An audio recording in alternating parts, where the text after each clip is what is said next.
Welcome to Worldwide Watch on CCTV International. I'm Li in Beijing. With only 13 days to go before the opening of the Olympic Games, the host city Beijing showed off its Olympic readiness on Thursday with fresh aerial images of competition venues. And Pan Zheng takes a closer look on that. There's no better place than up in the sky to take in the panorama of Beijing's grand Olympic architecture.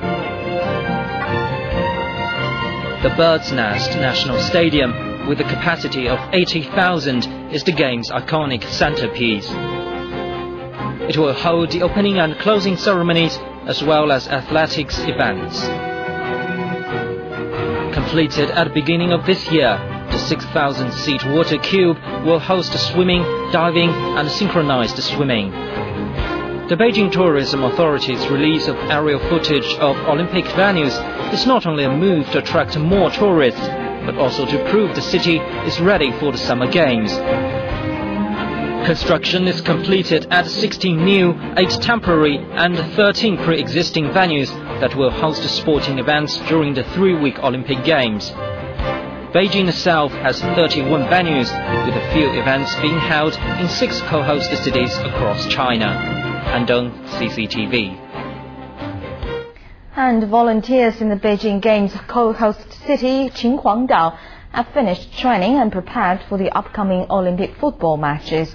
Over 20,000 volunteers will serve 12 matches and over 200 training events in the coastal city not far from Beijing. Another 1,000 volunteers will also work around the city to offer traffic guide, translation and first aid services. Well, the last set of 820,000 Olympic tickets go on sale for 3 days, starting today, and thousands of people have formed long lines hoping to snap up the last batch of Games tickets. Nearly 10,000 residents flocked to a ticket booth next to the Olympic Center, from sheltering in tents or under umbrellas in temperatures of more than 35 degrees centigrade. Over 7 million Olympic tickets were sold out through online applications, and this last group will be sold at booths for the first time.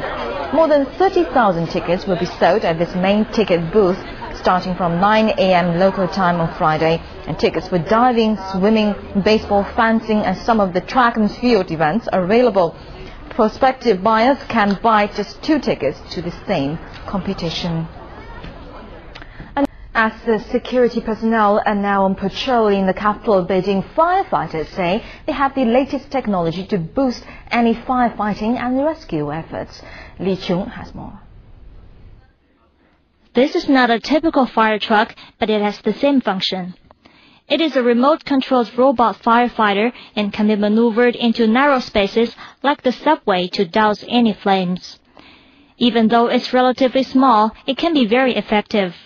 The power of the fan can spray out water at 400 liters per minute and can reach a distance of 600 meters. This vehicle is called a wall fire engine. Its arms can rotate 220 degrees and can reach as high as 70 meters. It's able to tear down walls quite easily. It can spray out water in a 3-meter diameter to put out a fire. And this vehicle can move both on roads and on a track. It can be driven onto a subway line when the back wheels are put down. Firemen can assess the situation from a safe distance through a camera on the truck. According to the Beijing City Fire Department, all these vehicles will be used during the Olympics. There are also other safety gadgets, like the detector for liquid explosives.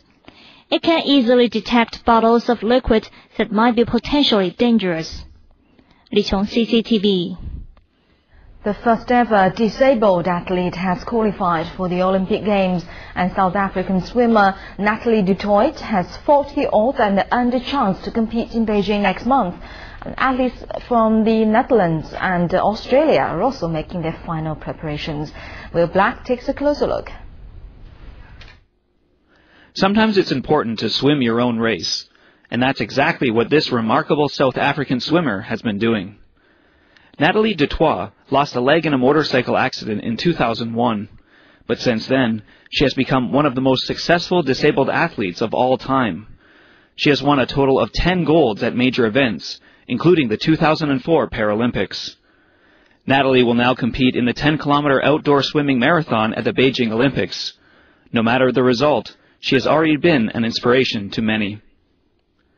In Australia, Grant Hackett, the world record holder in the 1500-meter and 800-meter freestyle, is set to depart for the Chinese capital.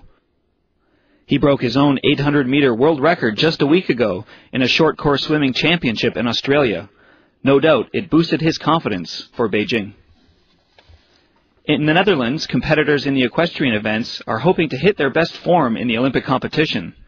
The country has won 4 golds and 6 silvers since the Barcelona Olympics in 1992, and they hope to continue their success in Beijing. Will Black, CCTV. Well, the Olympic torch relay has just started in Zhengzhou, the capital city of central China's Henan province. Henan is the 5th and also the last leg of the torch relay before the flame reaches Beijing. And now let's take a look at the ongoing event.